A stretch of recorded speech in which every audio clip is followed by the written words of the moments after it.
하나님의 강력한 경고에도 회개하지 않는 굳은 마음. 좀 깁니다. 오늘 말씀 제목이.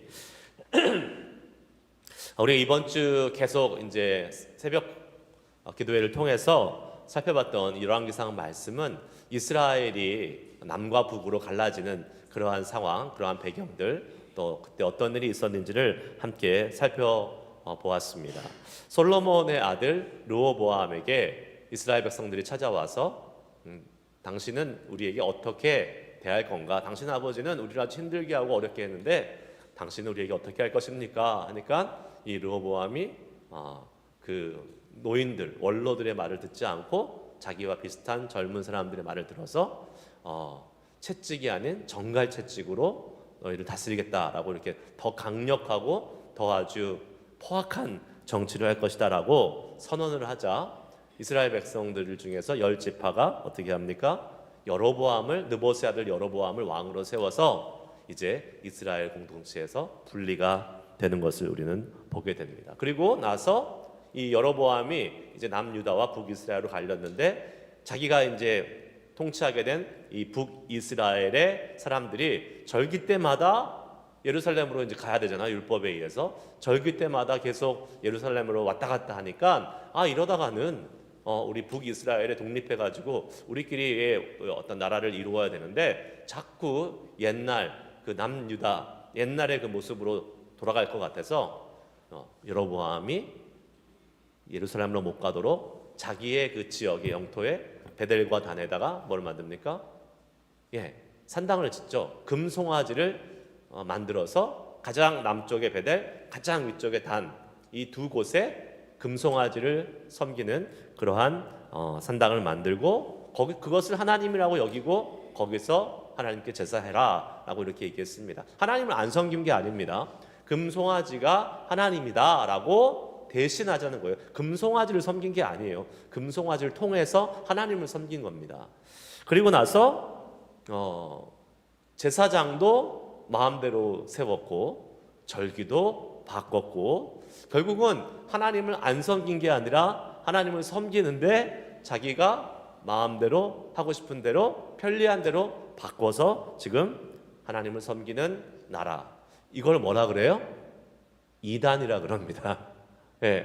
이단이라 그래요. 자기가 믿고 싶은 대로, 자기가 하고 싶은 대로, 자기가 섬기고 싶은 대로 하나님을 섬기는 것이 이단이죠.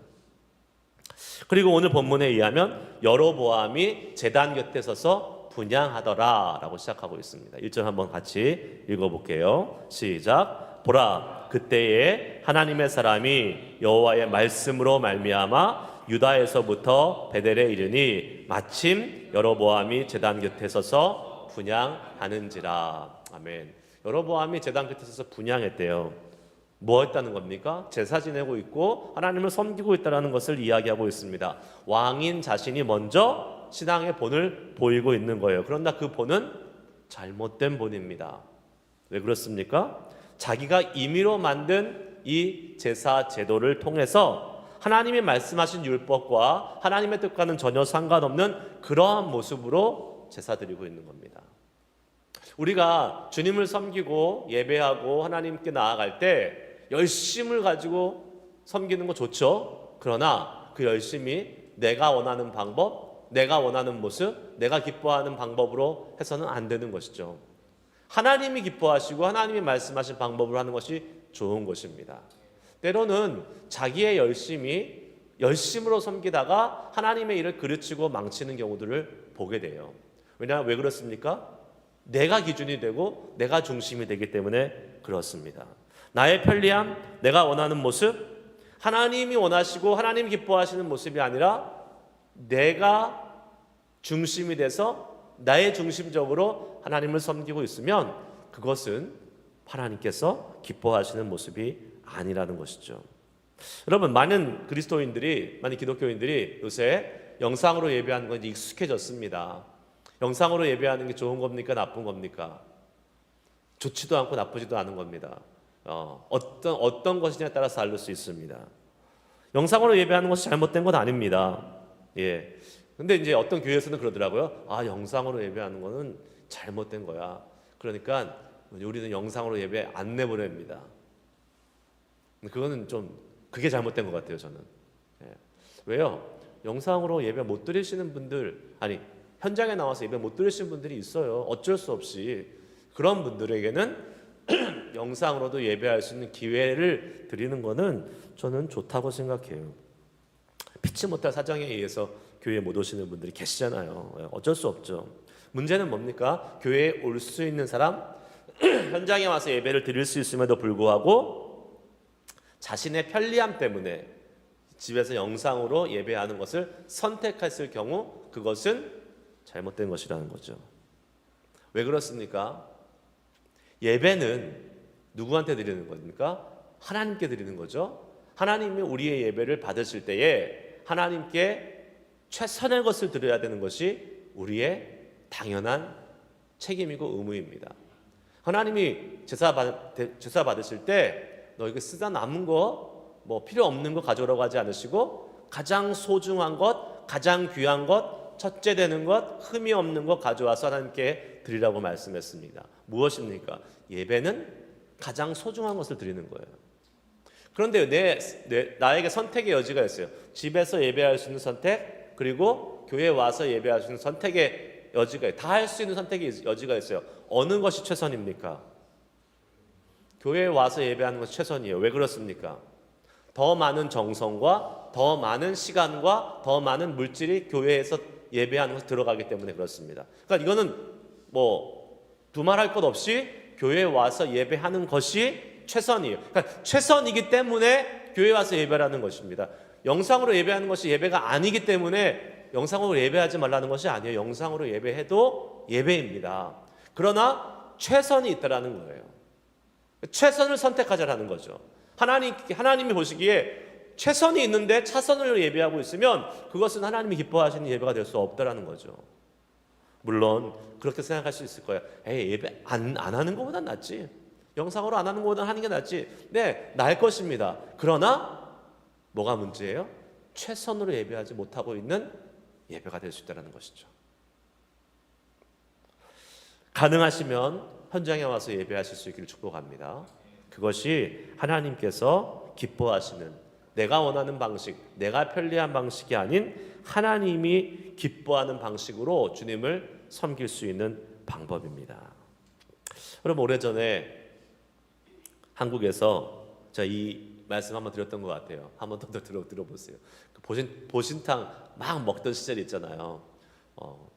벌써부터 한참 전 얘기인데 보신탕 막 먹던 시절에 어떤 목사님이 이제 강사로 다른 교회에 초청돼서 갔는데 이제 식사 대접한다고 묻지도 않고 그냥 데리고 어디를 가더래요. 보신탕 집에 딱 가서 이제 묻지도 않고 여기는 이게 맛있으니까 다 보신탕 한 그릇씩 다 시키더래요. 강사 목사님이 앉아서 이렇게 딱 그걸 받아들고 먹는 둥 마는 둥 했는데 그 이유는 이제 강사 목사님은 보신탕을 안 드시는 거예요. 그리고 나서 한참 뒤에 그 목사님이 그때의 일을 회고하면서 이렇게 말씀하시더라고요. 그 사람들은 강사 대접을 핑계로 자신의 배를 채우기에 급급했다.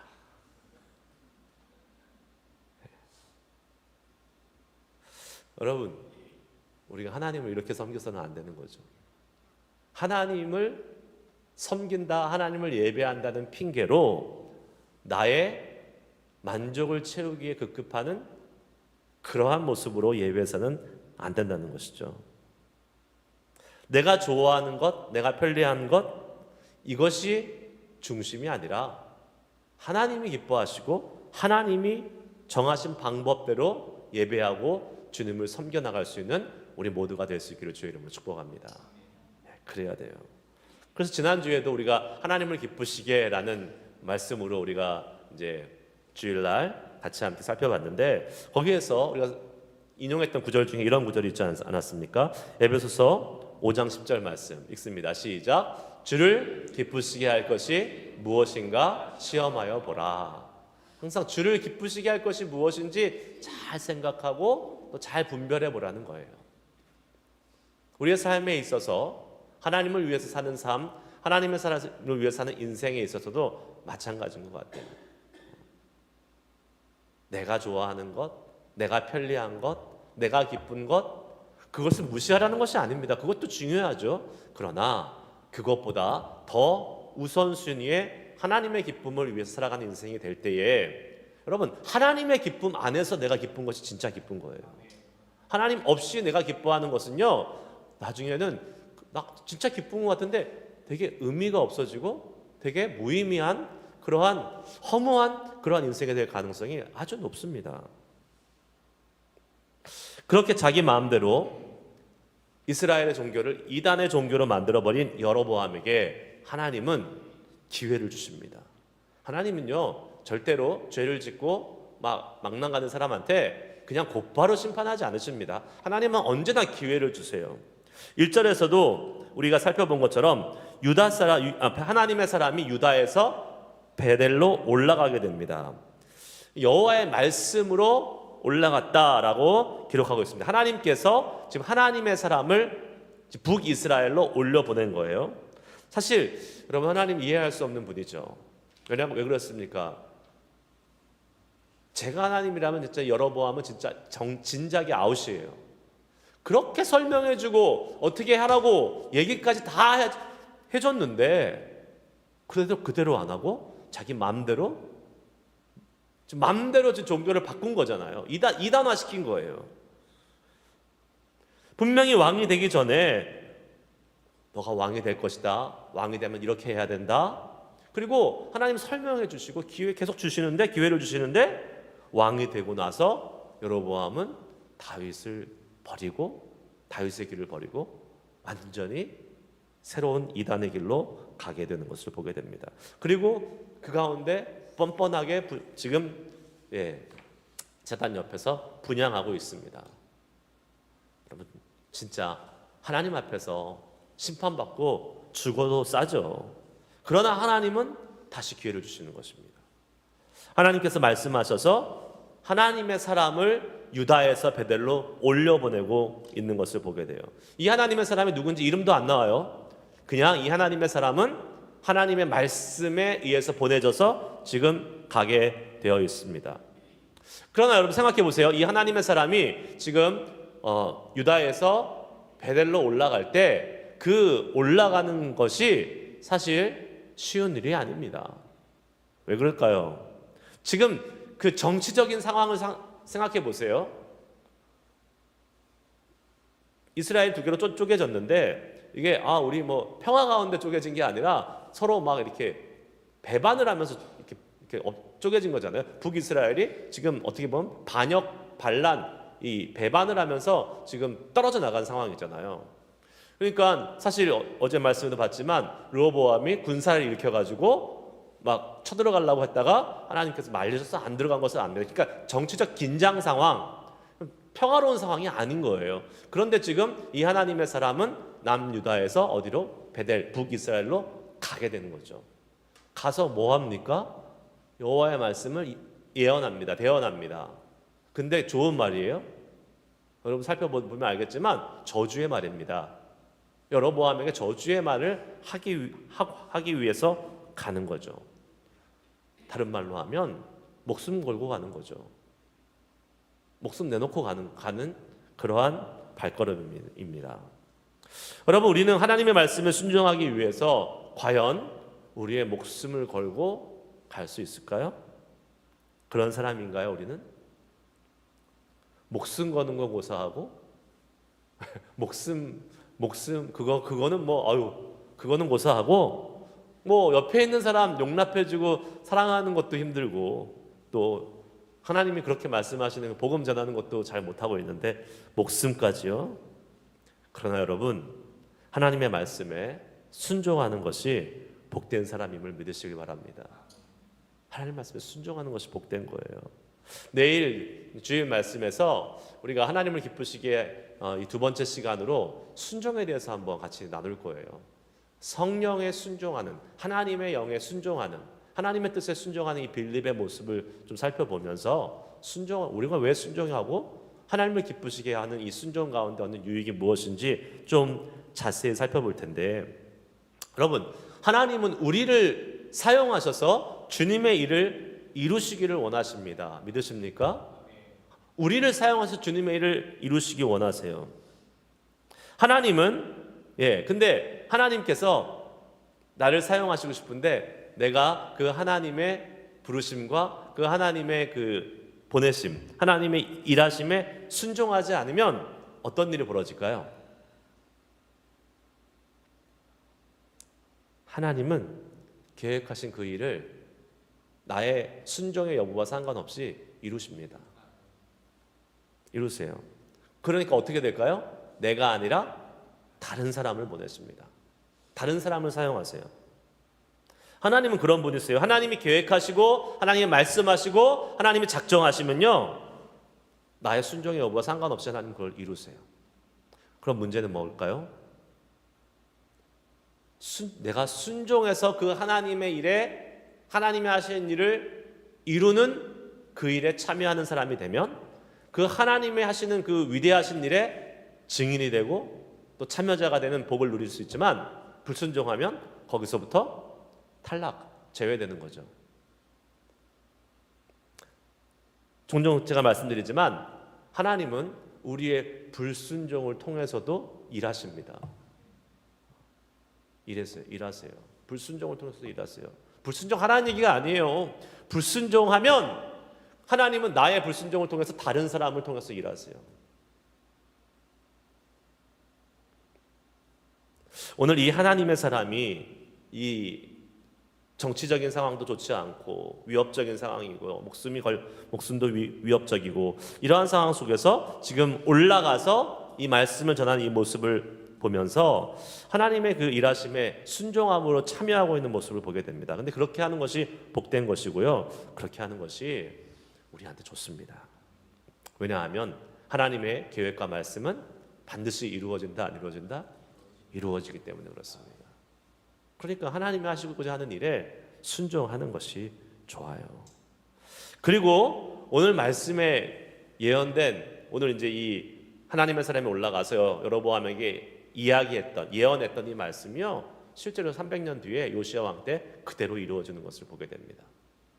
어떠한 말씀을 했습니까? 2절 말씀 한번 읽어볼게요. 시작. 하나님의 사람이 제단을 향하여 여호와의 말씀으로 외쳐 이르되 제단아 제단아 여호와께서 이와 같이 말씀하시기를 다윗의 집에 요시야라 이름하는 아들을 낳으리니 그가 내 위에 분향하는 산당 제사장을 내 위에서 제물로 바칠 것이요 또 사람의 뼈를 내 위에서 사르리라 하셨느니라 하고. 아멘.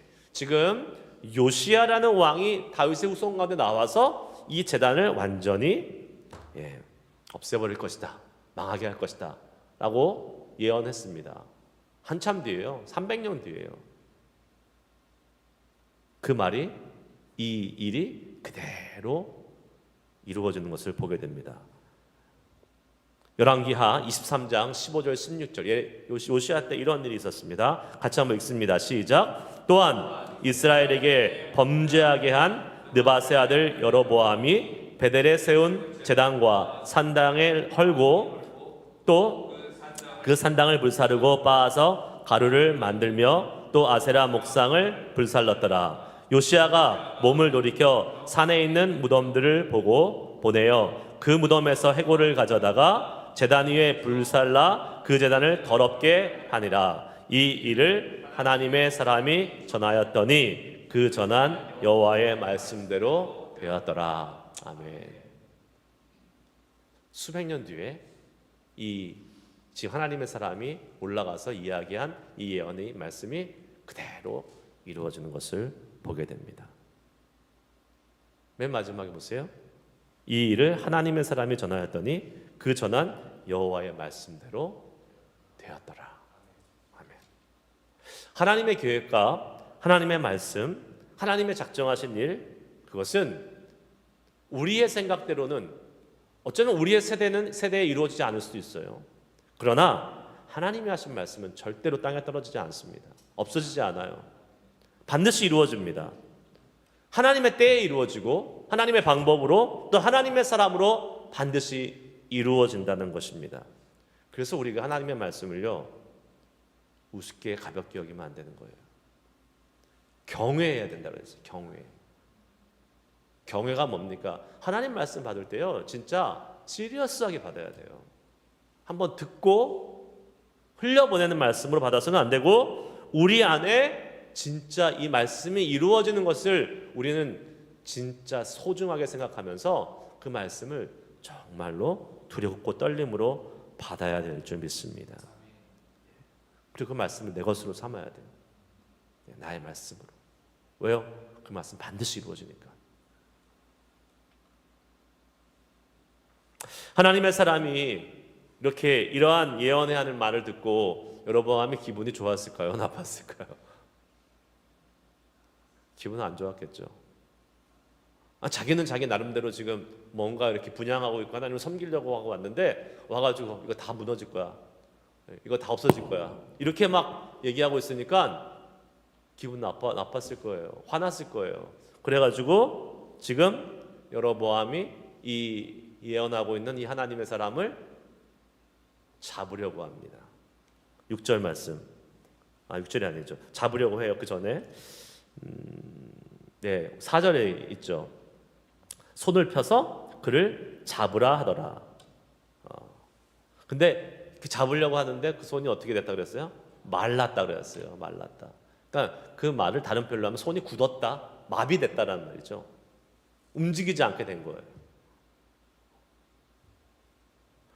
그리고 하나님의 말씀대로 제단이 갈라지고 제단에서 재가 쏟아져 나는 이거를 보니까 여로보암이 놀란 겁니다. 한마디로 깜짝 놀라고 위협을 느꼈겠죠. 큰일 났다. 그래서 태도를 바꿔서 이 하나님의 사람에게 제발 너 하나님께 구해서 나 이 말라버린 이 손이 다시 회복되도록 기도해달라라고 간청합니다. 그러자 하나님께서 회복시켜 주시죠. 6절 말씀 한번 읽겠습니다. 시작. 왕이 하나님의 사람에게 말하여 이르되 청하건대 너는 나를 위하여 내 하나님 여호와께 은혜를 구하여 내 손이 다시 성하게 기도하라. 하나님의 사람이 여호와께 은혜를 구하니 왕의 손이 다시 성하여 전과 같이 되니라. 아멘. 다시 구했더니 전과 같이 손이 회복됐어요. 여러분, 여로보암은요 지금 계속 하나님이 어떠한 분이신지를 경험하고 있습니다. 말씀하신 대로 제단이 갈라지고 재가 나오고, 또 자기의 말랐던 손을 기도했더니 회복시켜 주시고, 하나님의 은혜를 계속 경험하고 있어요. 하나님의 말씀을 확인하고 있어요. 문제는 뭡니까? 그렇게 하나님의 은혜를, 회복의 은혜를 경험도 하고 하나님의 말씀이 눈앞에서 이루어지는 것을 보면서도 여로보암은 자신의 잘못을 어떻게 해요? 회개하지 않았어요. 돌이키지 않았다는 것입니다. 여러분, 이거 정말 중요한 일입니다. 하나님의 은혜를 경험하고 하나님의 말씀을 확인하고도 자신의 죄를 깨닫지 못하고 돌아서지 않는 강팍한 마음을 갖고 있었더라는 것이죠. 그래서 성경은 그 여로보암을 어떻게 평가합니까? 이 13절 말씀 맨 마지막에 가면 이렇게 여로보암에 대해서 평가합니다. 자, 지금 읽었던 열왕기상 13장 33절 34절 읽겠습니다. 시작. 여로보암이 이 일 후에도 그의 악한 길에서 떠나 돌이키지 아니하고 다시 일반 백성을 산당의 제사장으로 삼되 누구든지 자원하면 그 사람을 산당의 제사장으로 삼았으므로 이 일이 여로보암의 집에 죄가 되어 그 집이 땅 위에서 끊어져 멸망하게 되니라. 아멘. 여로보암은 자신의 태도를 바꾸지 않습니다. 자신의 그릇된 길을 돌이키지 않습니다. 하나님의 은혜를 경험하고도 하나님의 말씀이 이루어지는 것을 보고도 변하지 않아요. 여러분, 그럴 것 같죠? 야, 하나님의 은혜를 경험하면, 하나님이 일하시는 것을 보면 바뀔 것 같죠? 아니요. 안 바뀔 사람은 안 바뀝니다. 사람의 고집이 얼마나 센지요. 그것을 보고도요 안 바뀌어요. 은혜를 경험하고도 회개하지 않고 돌이키지 못하는 모습이 여로보암만의 모습일까요? 우리에게는 그런 모습이 없을까요? 우리도 얼마나 많은 하나님의 은혜를 경험하고 있는지 모릅니다. 여러분, 지금 이 자리에 나와서 기도하고 말씀 듣고 주님 앞에 나아갈 수 있는 것이 하나님의 은혜예요, 사실. 이것도 하나님의 이미 확실한 은혜입니다. 우리는요, 순간순간 주님의 은혜를 많이 경험하고 있어요. 뭐 일일이 그것을 우리가 말로 설명해야 됩니까? 하나님께서 여로보암에게 계속 돌이킬 수 있는 기회를 주셨잖아요. 그런데 여로보암은 계속 악한 길로 가면서 망하는 길로 가고 있는 것입니다. 결국은 망했다 그랬어요. 그 집이 땅 위에서 끊어져 멸망하게 되니라. 우리는 하나님께로부터 회복의 은혜를 여로보암처럼 경험했습니다. 말랐던 손이 다시 회복되는 은혜. 손이 말랐다는 것이 아니라, 여러분, 우리도 살아가다가 영적으로 공고하고 영적으로 말라 비틀어지는 경우 있지 않습니까? 그때 하나님께서 우리를 회복시켜 주셔서 우리에게 은혜를 경험하게 하신 순간들을 여기서 경험하지 않은 사람이 아무도 없을 겁니다. 교회적으로도 마찬가지예요. 우리 교회도 회복의 은혜의 시즌을 지금 가고 있잖아요. 하나님께서 어려웠던 시간들을 뒤로 하고 이제 회복시키셔서 은혜의 그 시즌을 계속 가고 있잖아요. 그러면 여러분, 그 은혜를 누리는 것이 중요한 것이 아니라 더 중요한 것은 그 다음이에요. 뭡니까? 내가 계속해서 하나님 앞에서 지어왔던, 또 저질렀던 그러한 옛 모습, 범죄했던 모습들을 여전히 나는 가지고 있을 것인가? 아니면 주님 앞에서 그 은혜를 경험한 다음에 새로운 모습으로 회개하고 돌이킬 것인가의 문제입니다. 하나님의 은혜에 감사하고 하나님이 주신 그 은혜로 인해 내가 더 올바로 주님 앞에 우리의 죄를 깨닫고 회개하고 새로운 주님의 모습으로 나아가야 되는 것이죠. 은혜를 경험했음에도 불구하고 여전히 옛 모습으로 그대로 살아요. 내가 편한 방식, 내가 고집해왔던 방식, 내가 기뻐하는 방식 아니라고요. 하나님이 기뻐하시는 모습으로 우리를 순복하고 낮추고 우리를 부인하고 우리를 십자가에 매달고 주님이 원하시는 모습으로 완전히 새롭게 회개하고 나아갈 수 있는 모습이 우리에게 있어야 된다는 것입니다. 고질적인 잘못들, 계속되어 온 그러한 잘못된 모습들 주님 앞에서 끊어버려야 돼요. 여러분, 어쩌면 여로보암은 그 기회를 받았음에도 불구하고 그 죄가 뭔지도 몰랐을지도 모르겠어요. 영적인 분별력이 없으니까. 하나님을 기쁘시게 할 것이 무엇인지 시험하러 보라? 분별할 수 없어요. 뭐가 하나님이 기쁜지 아닌지. 그래서 어쩌면 그 자리에 그냥 은혜를 입었음에도 불구하고 그 모습 그대로 살다가 결국은 망해버렸는지도 모르겠습니다. 우리는 어떻습니까? 하나님의 은혜를 경험하고 있는 것은 확실해요.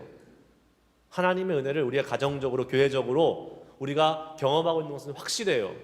문제는 내가 그 가운데서 하나님의 은혜를 경험한다고 그냥 좋다. 여로보암도 손이 말랐다고 회복되니까 좋았겠죠. 그러나 중요한 것은 하나님이 그 다음에 반응을 원하셨던 겁니다. 잘못된 길에서 돌이켜서 하나님 앞에 돌아오길 원하셨던 거예요. 자기가 잘못했던 것, 금송아지 세우고 제사장 레위인이 아닌 아무 사람으로부터 제사장을 세우는 그 모습, 절기를 바꿨던 모습 다시 돌이켜놔야죠. 그러나 그렇게 하지 못하고 어떻게 했습니까? 계속 그 길을 갑니다. 하나님이 우리에게 왜 은혜 주십니까? 하나님이 왜 우리에게 기회를 주십니까? 돌이키라고. 잘못된 길에서 다시 주님의 기뻐하시는 길로 돌아오라고 우리에게 기회를 주시고 은혜를 주시는 것입니다. 그 은혜에 그냥 머물러 있으라는 게 아니에요. 오늘 이 시간 우리가 함께 기도할 때에 여러분, 하나님이 우리를 구원해 주신 것도 은혜죠. 그리고 구원받은 다음에 수많은 하나님의 은혜로 우리는 지금까지 살아오고 있습니다.